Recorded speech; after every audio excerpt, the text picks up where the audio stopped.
guys, it's Josh coming to you from the junkyard at the Quick Speed Shop, and today we're going to talk about Army Jeeps. I don't know if I've done a video like this before, but I'm going to show you my Army Jeep collection. Now don't be scared, they're completely junk, but they're still cool. Let's take a look. So I've done a few rescue videos. I did 2 rescue videos on these guys, and I did a rescue video on this guy over here, which is very popular. A lot of people saw me pull this Jeep out of the junkyard. We'll start here. This is a late 53, early 54 M38A1, which is a military short wheelbase CJ5 pretty much. So this one, if you go back in the channel, look, I dragged this out of a junkyard where it sat probably for 30 years, and I paid way too much for it from the guy that owned the yard. He let me go and do a lot of picking in there, but he wanted all the money for everything, and I paid way too much for this. I think I paid $700 for this Jeep, and I'm looking at it. I've had it a couple years, and it is rough. But it's a M38A1. There's all the military tags over there, showing 31,968 miles. The transmission was missing. I had the motor, which is junk. It was full of water. I have it up front. The transmission and transfer case are missing. It's completely rotted. I've got miscellaneous seat parts. I've been collecting wheels. You see the original olive drab green. Sometime it was painted this darker green, and it had a civil defense sticker on it, which I have inside. That this was donated from the military, and the Monroe County Parks Department was using it. But it's pretty rough. But it's all here military. Sorry about the wind, it's a little windy today. Original olive drab. Under the hood would have been an F-head 4-cylinder, which I have taken out because it's completely junk, but 24-volt electric system.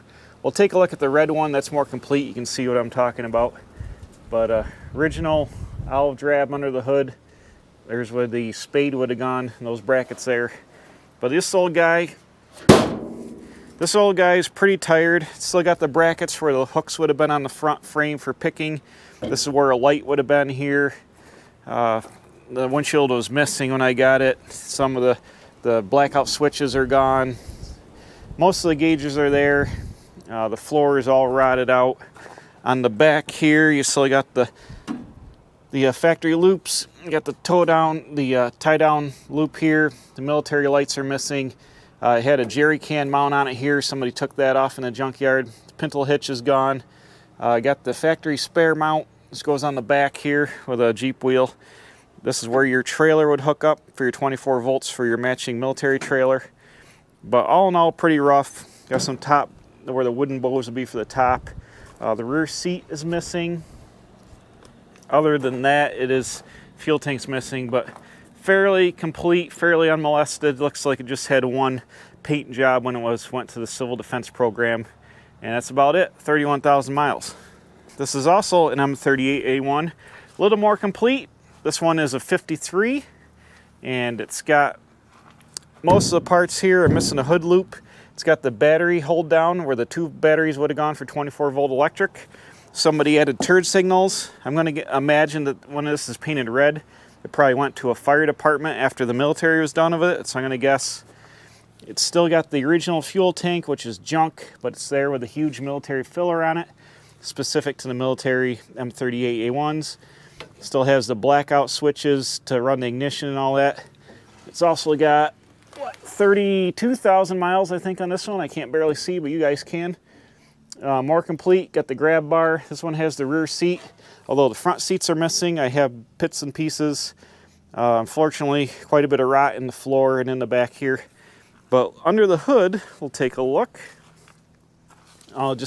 Here it's missing the grab bar, or it's missing the tie downs for the front bumper. It's still got the blackout marker lights. The M38A1s always had these sunken headlights here like this. And we'll go under the hood. Bam!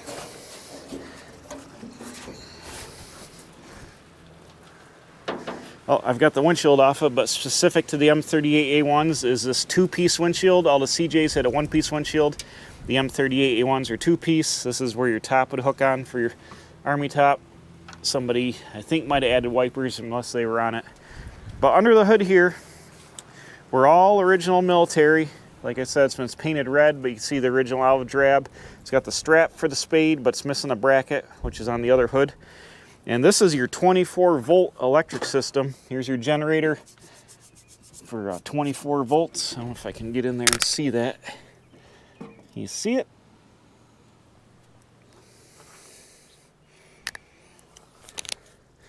"24-volt electric system, air bath, air cleaner." Over here, this is the F head, which came out after the Go Devil flathead. This has the, I believe the intake is in the head and the exhaust is in the block, so a little step up from the complete flathead. And these are waterproof ignition plug wires. This is all waterproof because you could have added your snorkel through the hood. So this cut out in the hood here. This would have added a snorkel, I don't know where it bolted on, probably here, through the hood, so you can do some deep water fording in these. But this is the ignition, 24 volts, all waterproof connectors. All the headlight and wiring harnesses are all waterproof. Pretty much complete. Waterproof distributor. Right now it's kind of stuck.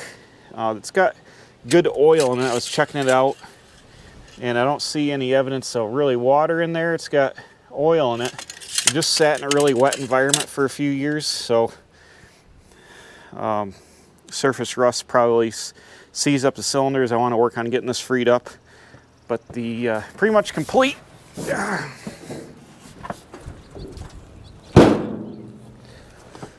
Over here you got your seat, which flips ahead so you can get into the toolbox, which is probably stuck, but there's no bottom in it. Under seat toolbox, you can see the red paint's all coming off, and the original olive drab is under there.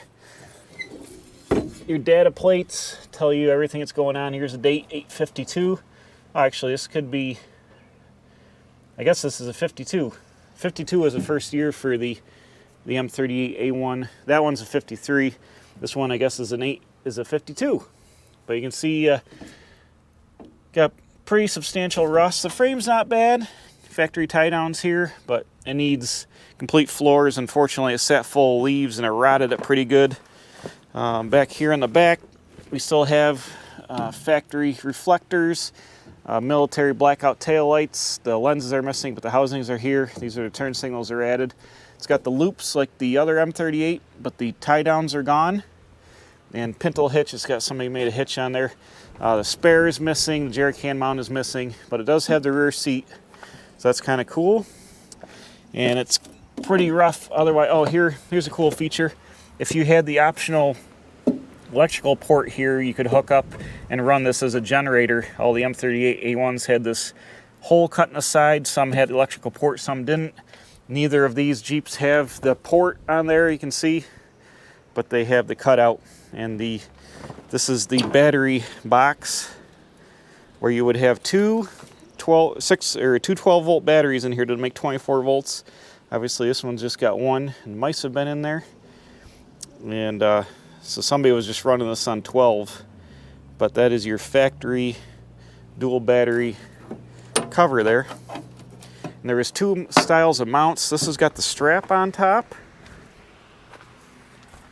And I believe this Jeep has the, see the wing nuts here?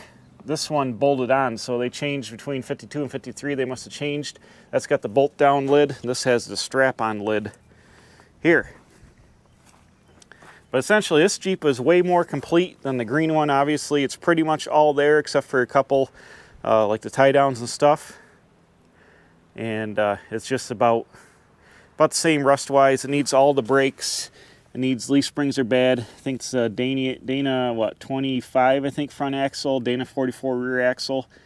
And also, this has got the later mount, even though it's a 52, it's got the single mount center radiator mount. Some of these had a hinge here where you could flip the grill ahead.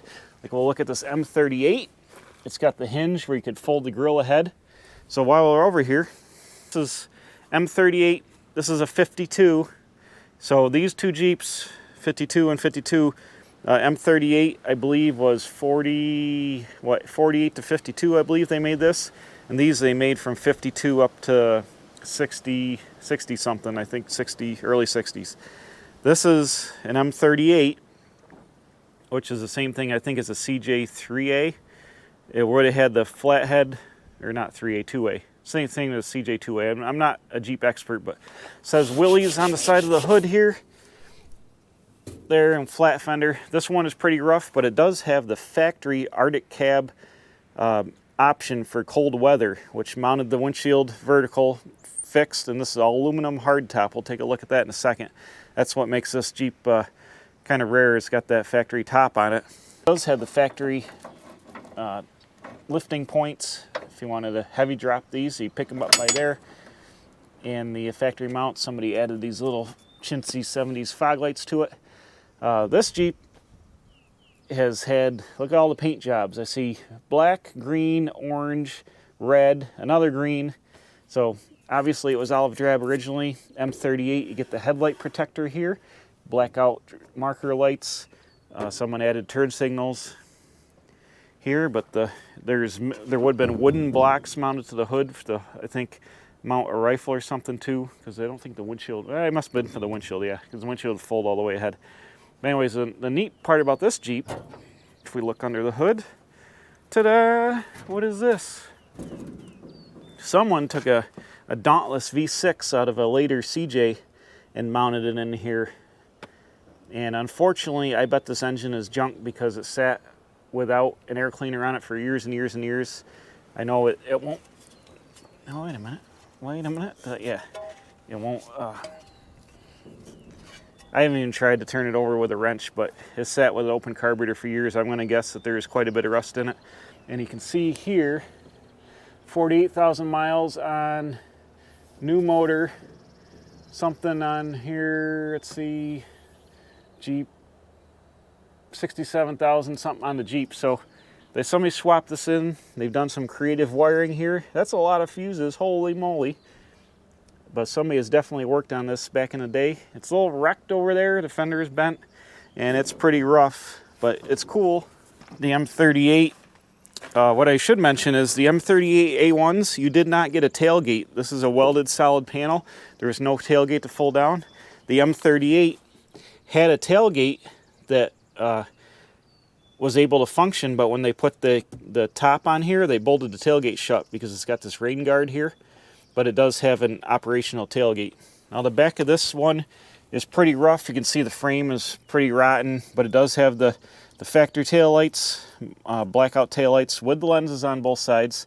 Somebody added these lights. Here's your electrical connector. Ow. Here's your electrical connector for hooking up the trailer. You can see this Jeep is pretty rusty. It's had some filler put in it like that, but the body is pretty rough on this one. The frame, like I said, is rotted in the back. I don't know how it is in the middle here. And it doesn't look too bad underneath. Springs are shot like the other Jeeps. But this is also has a large military filler cap here with a chain so you don't lose your cap. Ooh, smells like old gas and rust in there, big time. Let's take a gander on the inside. Now, somebody had this door down, but check it out. This is all framed aluminum. You got slider windows here. That's pretty cool. And I believe, oh, there's a wasp in here, great. This has had a lot of monkeying around in it here. These are not factory seats. These are probably out of a CJ, probably the same one the engine came out of. And I've added some fenders and extra wheels. I don't know if they'll tilt. Looks like a cat was in here eating a bird. That's perfect. This one, same thing. The floor is a little more solid in the back than the other two, but in the front, the floors are bad. You got the glove box. Let's see, 71,899 miles on this one, so it's been around the block. Here's all your data tags up here on the dash. Where's the date on this one? Oh, hold on. Where's the date on this one over here? I don't know if we can see it. There, can you guys see that? Make it out. I can't see it from where I'm at, but I know it's a 52 last year. And still got the blackout switches to do the ignition. This has got a lot of rust, like in the dash and everything. It's been rattle can. It's had some Stewart Warner gauges put in it at some point. But it's got the heater in the windshield. And this Jeep is pretty rough. pretty rough. They make brand new tubs for these where you can fix them all up, but this one is pretty worse for wear. The top is the most valuable part of this guy right now. So the story on these two guys, these sat over my friend's house. They were just sinking in the ground, and I rescued them a few years ago, I think 23 years ago or 3 or 4 years ago. Pulled them out of the swamp and just stuck them back here. The red one I think is going to be probably the builder because it's most complete. This one's cool, but it is rough. It'd be nice to have a flat fender, but the thing is rough. The cab's about the most valuable part of it. But this red M38A1 I think is the builder. The frame looks all right. It's got complete drivetrain. It needs, it's going to need 4 springs, brakes. Probably just wire it up to run on 12 volts. Take all the 24 volts things off it and put straight 12 volt electric on it. Like to paint it original drab, olive drab. That'd be cool. Now you can get all the sheet metal for these. It is not cheap. You can get a brand new tub if you want. You can buy the floor pans, the rear pan, all that. That would have, to put just a floor in this, you're looking at probably about $1,500 just to buy the panels. That's way more money than I want to spend on it. So I'll probably, when I do it, I'll make everything by scratch and get it close, but it's not going to be a restored Jeep. These aren't worth that much. I mean, there's a guy right now on Craigslist that's got one so like 90% done for $5 grand. So if I wanted a perfect one, I could just go buy that one. But I would like just to have a little army Jeep just to putt around the yard with. That'd be fun. So that's it for now. Just get inspired by looking at old junk Jeeps. They are rough. These are future projects. But if you want to see Jeeps on the channel, let me know. Maybe I could shuffle up in the deck a little bit and get the old Jeep a little closer to the top of the pile. I don't know. We'll see. I would like to get the red one running, at least, and see how set up it is and things like that. This green guy, I wanted to build him, but he's rough and needs a complete drivetrain. If I found a good F-head and transmission and transfer case, I could swap it in there. This would be a fun little builder. I like the patina of the junkyard body from sitting in there, but it needs floors bad and springs as well, brakes all the way around the whole 9 yards. So these are not going on the road. These just be for fun, but maybe someday we'll see. For now, they're sitting back here in good storage. So that's it. Jeep action today. Thanks for watching. We'll see you again. I got to get back on something. Not these guys today, but maybe someday. Bam. Keep wrenching. We'll see you again next time here at the Quick Speed Shop.